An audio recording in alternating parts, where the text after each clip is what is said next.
Hey guys, welcome back to my channel, and if you're new, welcome to my channel. My name is Becca, and today's video is going to be what it's like living on an army post.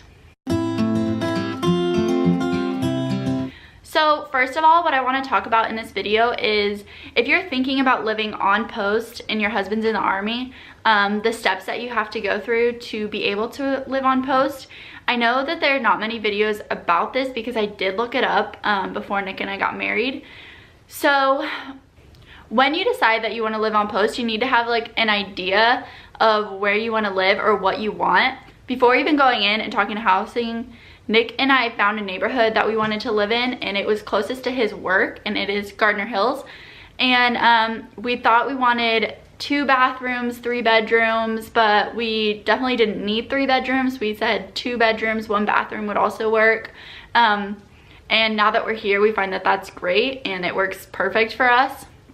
So with Fort Campbell, there is a website, and I know with a lot of other, probably with every other post, there's also a website to see the housing. So I definitely recommend going onto the website, checking out the layouts of the houses, the neighborhoods, where your husband's gonna work or where you wanna live, and deciding where you wanna live before you even go in housing so that you can tell them what you want. So after you go and talk to housing, and they'll probably take you to a couple houses to show you what they look like, and you decide on a house. So Nick and I weren't on any type of waiting list. We went back after going on a tour with the house saying, yeah, we like this type of house. We would like to live in this neighborhood. And they took us back and said, we have a house reserved for you. We can't tell you the address because people are still living there. And after they move out, there's 30 days that people come in, clean it up. I don't know if they renovated it. I think they did renovate it. They gave us wood flooring.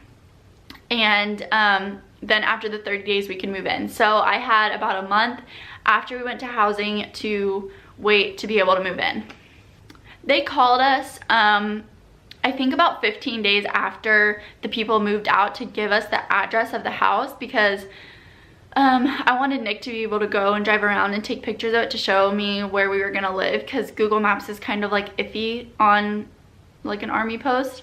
So they gave us the address, and Nick went and looked around it, and he really liked it, so that made me feel a lot better. And then moving in was pretty easy. When you have a moving truck, you do have to come through like a certain gate, at least at Fort Campbell. So you might want to look that up before you just like go through a normal gate, because you might not be able to get through it if you have a moving truck, because they open up the back to make sure everything's like normal in it, I guess. So what it's like living on the post now that we're all settled in, it's really not that much different from living outside of a post, I would say. I really like the security of it. I like the convenience that I can call maintenance or whatever I need to call, and they could just come out and take care of it, and I don't have to worry about like hiring a company if I lived off post. Nick and I shop at the commissary and the PX as often as we can, because we think that we save money by shopping at the commissary, and it's just convenient because we don't have to go off post. There are some things that they don't have on post that we have to like go to Walmart for or something, but it's not too far of a drive, so it's no big deal.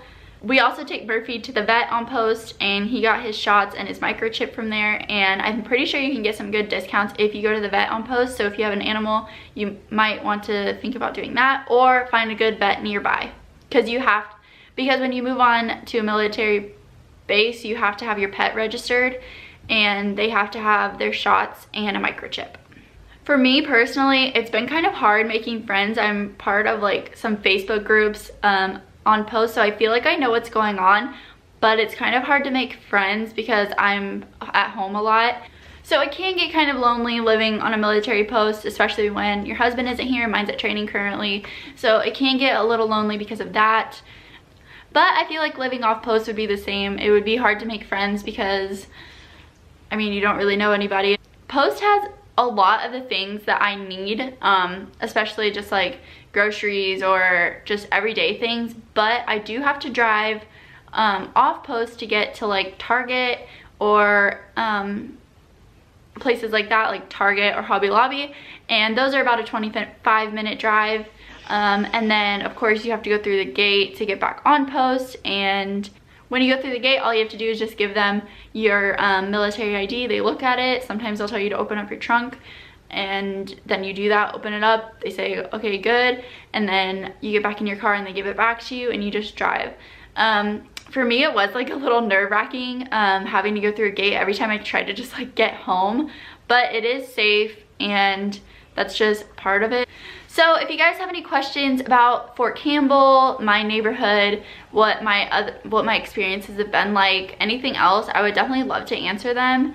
I'm sure there's tons of other things I could have said in this video, but those were just the things off the top of my head that I could think of about living on an army post. If you guys haven't seen my house tour video, I'll leave it in an iCard. I think it'll be over here, If you liked the video, please give it a big thumbs up and subscribe to my channel, and I'll see you in the next one. Bye.